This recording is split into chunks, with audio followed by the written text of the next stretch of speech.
बुलाते हैं दीदी आओ जहाँ हो, बुलाते हैं दीदी आओ जहाँ हो, कहाँ आवाज़ दे तुमको, कहाँ हो, बुलाते हैं दीदी आओ जहाँ हो।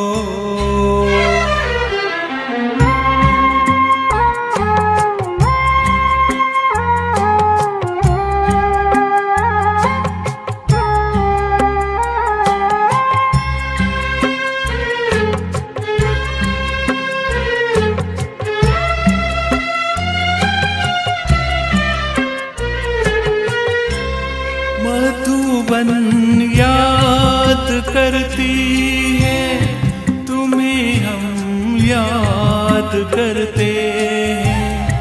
मधुबन याद करती है, तुम्हें हम याद करते हैं। बीते दिनों की वो यादें आँखों के सामने आते, बुलाते हैं दीदी आओ जहाँ हो, कहाँ आवाज़ दे तुमको, कहाँ हो, बुलाते हैं।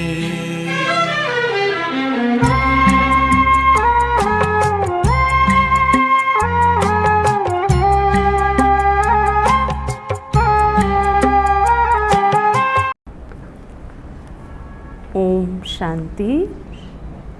जैसे हम सब ने जून मास में मम्मा की विशेषताएं सुनी, इसी प्रकार से जुलाई मास विशेष दीदी मनमोहिनी जी का स्मृति दिवस होता है। 28 जुलाई को मनमोहिनी दीदी जी का स्मृति दिवस है।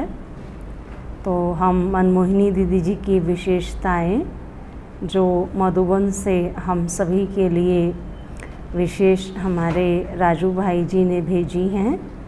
मधुबन निवासी हम सभी के पुरुषार्थ को बढ़ाने के लिए कोई ना कोई विशेष प्रयास करते ही रहते हैं। तो आज भी मधुबन से विशेष दीदी मनमोहिनी जी की विशेषताएं आई हैं, वो हम सभी सुनेंगे। लेकिन पहले थोड़ा सा हम मनमोहिनी दीदी के बारे में सुनते हैं कि मनमोहिनी दीदी जी का लौकिक परिचय क्या था और यज्ञ में वो किस प्रकार से आई। यह जुलाई मास हमारी मीठी दीदी मनमोहिनी जी का स्मृति मास है। जैसे जून मास में हम सभी ने अपनी मीठी मम्मा की विशेषताएं सुनी और उन्हें ध्यान पर रखते हुए पुरुषार्थ की रेस की, ऐसे अभी दीदी मनमोहिनी जी जो यज्ञ की आधार स्तंभ थी, उनकी दूरदृष्टि परखने की शक्ति, ईश्वरीय नियम मर्यादाओं में दृढ़ता के साथ पालन करने और कराने की शक्ति का सभी वर्णन करते हैं। आज दीदी मनमोहिनी जी की 28 मुख्य विशेषताएं और उनकी दिव्य शिक्षाएं होमवर्क के रूप में भेज रहे हैं। इस पर सभी ब्रह्मावत्स विशेष अटेंशन देकर पुरुषार्थ की रेस करना जी।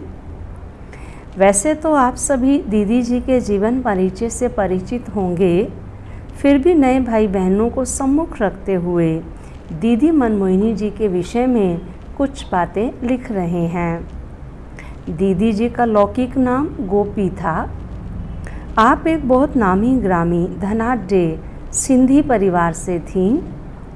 यज्ञ की स्थापना के समय अनेक बंधनों को तोड़ते हुए अपनी लौकिक माँ क्वीन मदर और लौकिक बहन शील इंदिरा के साथ किसी की परवाह किए बिना झाटकू रूप से समर्पित हो गईं। आपका बाबा से अटूट प्यार था।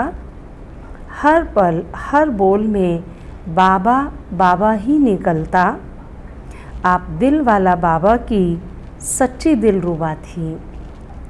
दीदी जी को अव्यक्त नाम मिला मन मोहिनी। दीदी जी के सानिध्य में जो भी आता, दीदी उसका मन ऐसा मोह लेती जो वह बाबा का बन जाता। इस माउंट आबू के स्थान को चुनने की सेवा बाबा ने दीदी जी को ही दी। 1950 में पूरा यज्ञ दीदी जी के निर्देशन में कराची से आबू में ट्रांसफ़र हुआ।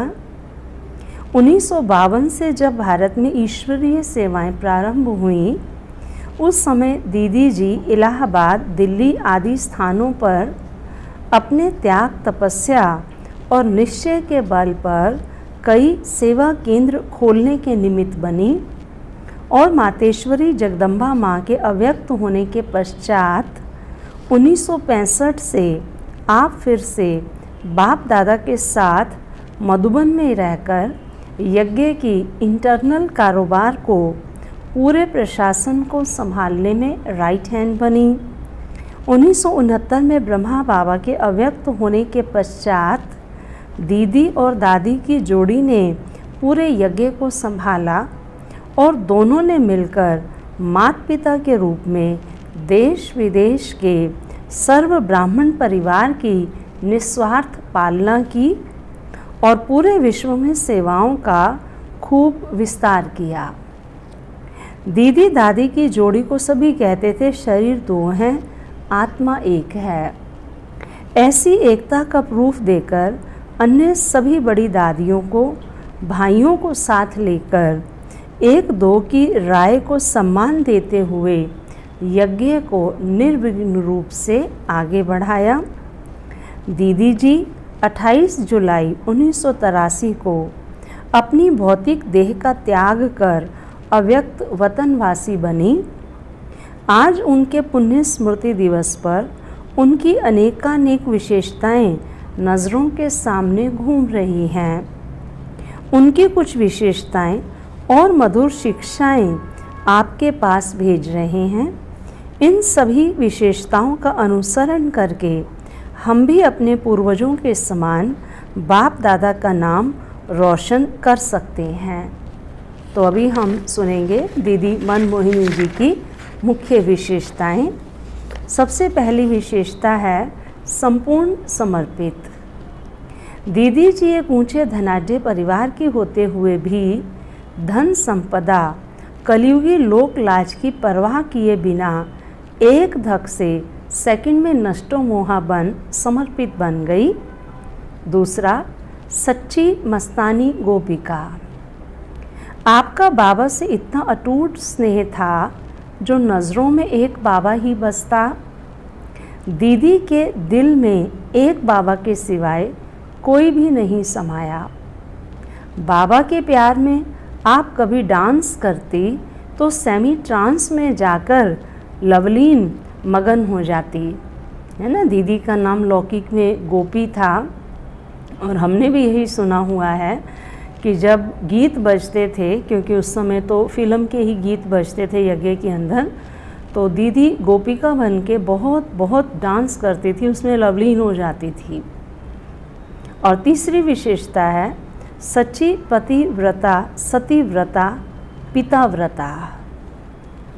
सदा तुम ही संग खाऊं, तुम ही संग बैठूं, तुम ही से रास रचाऊं, ऐसी एक व्रता होकर सदा एक के ही गुण गाते, आज्ञाकारी, वफादार, ऑनेस्ट बनकर रही।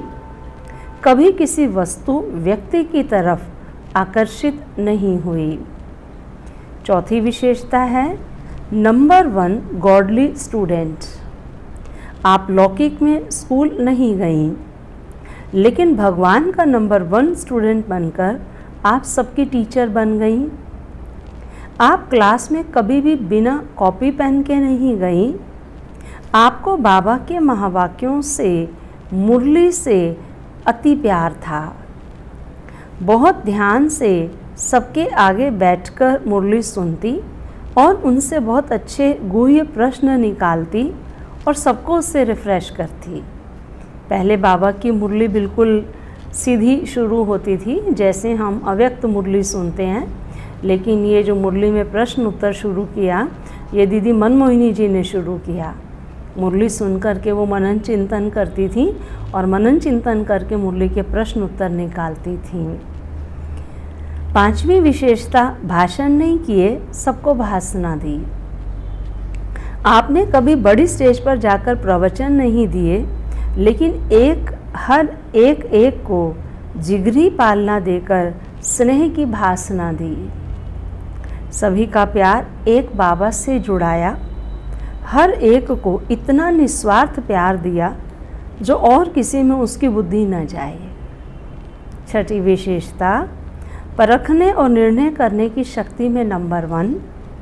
दीदी की बुद्धि इतनी स्वच्छ स्पष्ट थी, जो सामने कैसी भी आत्मा आए उसे फौरन परख लेती और उसकी हर आवश्यकता को पूरा कर उन्हें बाबा का बना देती। दीदी के बात करने का टैक्ट ऐसा था जो बड़े बड़े VIPs भी दीदी से क्लास करने के बाद रेगुलर स्टूडेंट बन जाते। और 7वीं विशेषता है, दीदी की दृष्टि में रूहानी जादू। दीदी जी से जो भी दृष्टि लेते, उन्हें वैकुंठ की दुनिया का साक्षात्कार हो जाता। उनके योग की ऐसी स्थिति थी, आत्मिक स्थिति का ऐसा अभ्यास था जो नज़र से निहाल कर आत्मा को तृप्त कर देती। तो आज हम इतनी ही दीदी जी की विशेषताएं सुनेंगे। कल फिर हम दीदी जी की अन्य विशेषताएं सुनेंगे। अच्छा, ओम शांति।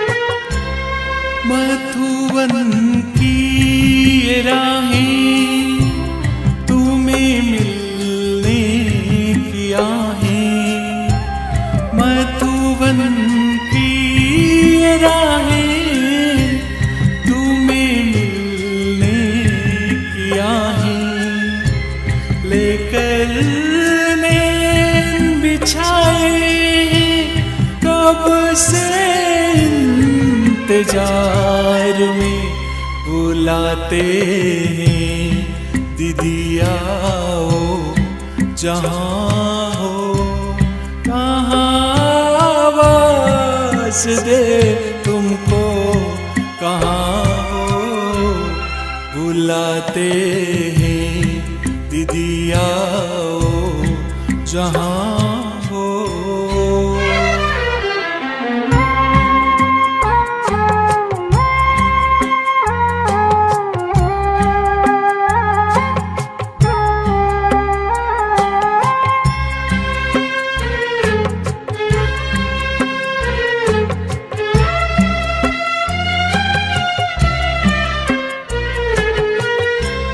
सबकी दिल की बातें कैसे दीदी हम सुनाएं, सबकी दिल की बातें कैसे दीदी हम सुनाएं, सबसे मिल के ही जाओ प्यासी है वीरानी गाएं, बुलाते हैं दीदी आओ जहाँ हो कहाँ आवाज दे तुम